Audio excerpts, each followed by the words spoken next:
Olá, pessoal. Estamos aqui para fazer o podcast macro do mês de julho de 2021. Tudo bem, Mac? Tudo bom, Walter? Tudo Obrigado, bem, valeu. tudo bem. Prazer estar aqui. Então, mês diferente, né? Tava todo mundo animado, olhando para um crescimento do PIB para esse ano bem mais alto que se esperava. Acho que até é interessante, dado o contexto, olhando também para uma revisão de dívida PIB para o final do ano. Todo mundo no começo do ano falando de dominância fiscal, de dívida PIB perto de 100%, de repente uma revisão para próximo de 80%, vendo a população sendo vacinada num ritmo bem mais forte. Então todo mundo falando em plays, em bolsa, por exemplo, de reabertura, isso tudo levando a um cenário mais construtivo. E aí, de repente, a vida aconteceu, as pessoas vendo mudanças em relação à expectativa de crescimento na China, redução de segurança jurídica lá também, mesmo nos Estados Unidos, alguma preocupação com a variante Delta, que talvez tenha mais a ver com um percentual da população que não quer se vacinar de jeito algum, mas isso tudo de alguma maneira teve efeito no Brasil, mas principalmente uma piora na margem da perspectiva fiscal, em função do que o governo pode vir ou não a fazer, e também uma revisão de inflação e, por consequência, do patamar do ciclo da alta de juros, de como os juros vão terminar esse ciclo, e isso tudo teve um efeito muito forte nos mercados e afetando também o desempenho dos fundos multimercado macro, da indústria toda e dos nossos também, né? Como é que você está olhando isso tudo? Bom, pois é, eu acho que agora em julho realmente aconteceu essa guinada um pouco pior para a perspectiva, não só de Brasil, mas de mundo. De mundo eu acho que foi mais tranquilo, eu acho que está muito mais no campo dos riscos, essa questão da atividade um pouco mais fraca na China, de Covid zero lá, o tapering nos Estados Unidos é uma coisa que já era dita antes, todos os Fed speakers têm falado em tapering em dezembro, então acho que não mudou muito. O que mudou muito no relativo foi o Brasil, e acho que principalmente por esses dois motivos que você falou. Do lado monetário, a gente está com a inflação surpreendendo para cima, e a composição da inflação agora está pior do que era, então acho que isso preocupa bastante o Banco Central. E o fato da inflação estar alta, isso ataca diretamente a popularidade do presidente e afeta o bolso das pessoas. Então eu acho que isso é uma preocupação que a gente tem que levar em consideração. E do lado fiscal, de fato ainda nada aconteceu, mas a perspectiva mudou bastante. Muito por conta dos precatórios que o judiciário enviou para o governo esse ano, precatórios que são muito maiores do que foram em 2020. A gente achava que ia ser alguma coisa em torno de 56 bi, veio mais de 70 bi. E isso acaba ocupando espaço dentro do teto de gastos e acaba inviabilizando os gastos correntes para o ano que vem. Então, de alguma maneira, o governo tem que lidar com isso. Obviamente que a natureza dos precatórios é a natureza de dívida. Portanto, dívida não deveria estar dentro do teto de gastos. O que tem que estar dentro do teto de gastos é despesas correntes.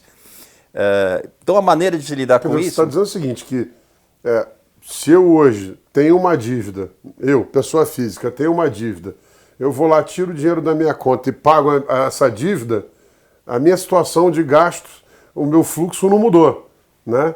E o mercado está, de alguma forma, tratando isso como se fosse uma deterioração da qualidade da política fiscal do governo. Não é, né? Foi uma decisão do Supremo.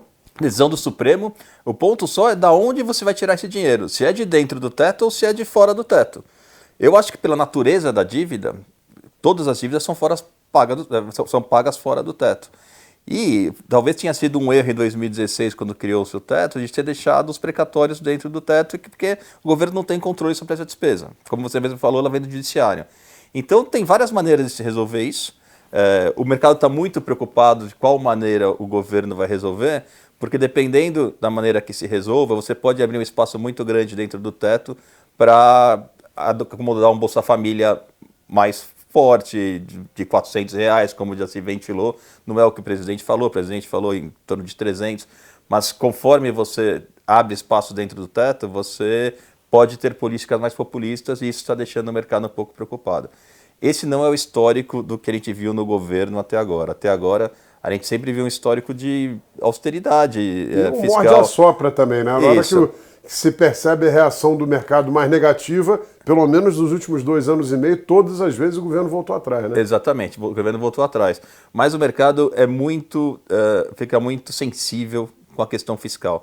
Tem que ficar sensível realmente aos nossos maiores problemas, mas a gente ainda não sabe o que vai acontecer, a gente não sabe como que isso vai se lidar lá para frente. A única coisa que a gente sabe é que isso deve se resolver lá para outubro.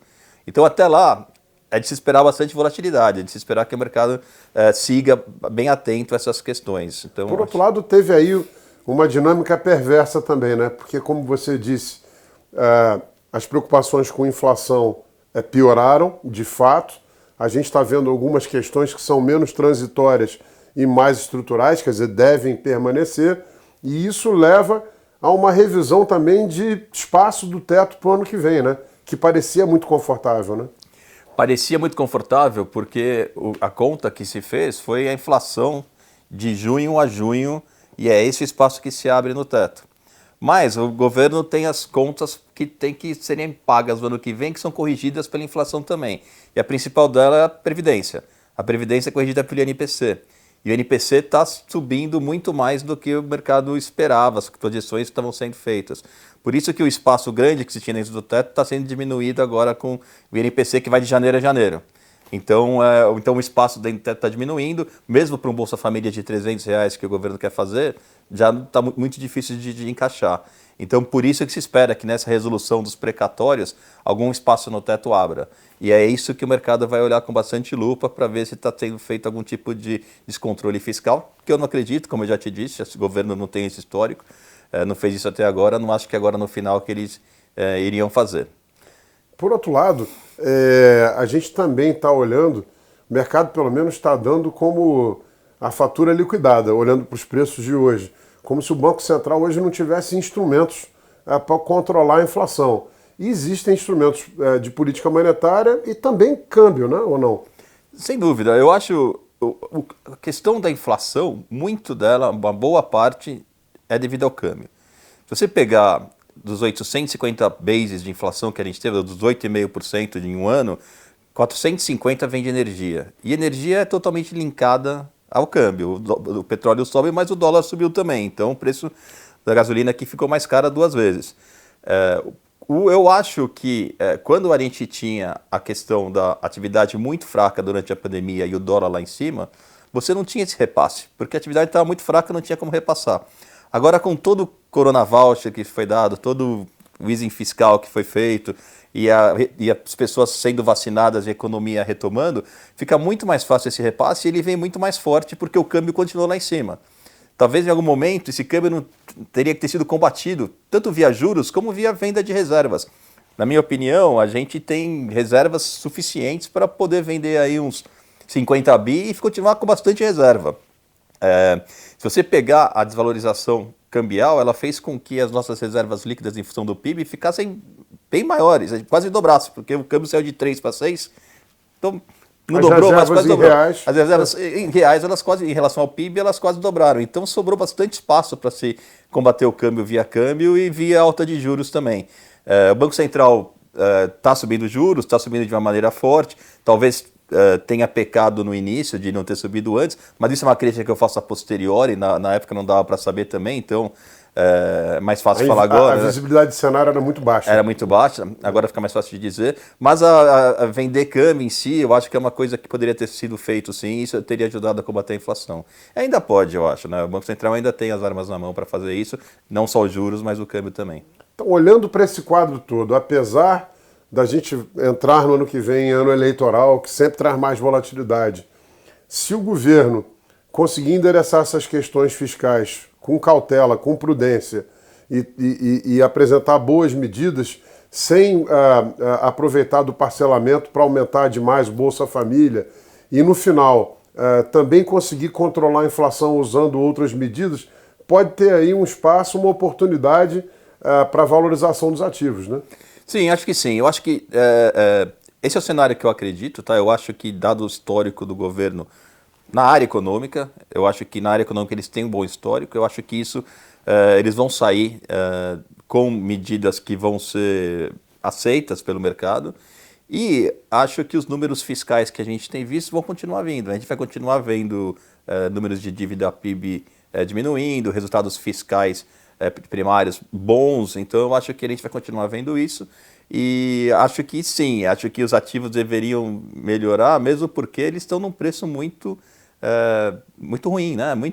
O câmbio está acima do que fechou o ano, a bolsa abaixo do que fechou o ano. Isso com juros muito mais altos, o carry voltou, quer dizer, o real volta a ser uma moeda que traz um carry interessante para o investidor. Né? Exatamente, e a gente saindo da pandemia, é um dos países que vacinou bastante, né? Apesar da retórica não ser essa, mas São Paulo hoje está completando 98% de vacinação para a primeira dose, então o país está saindo da crise de uma maneira mais forte do que entrou. Eu acho que os ativos estão deprimidos, sim.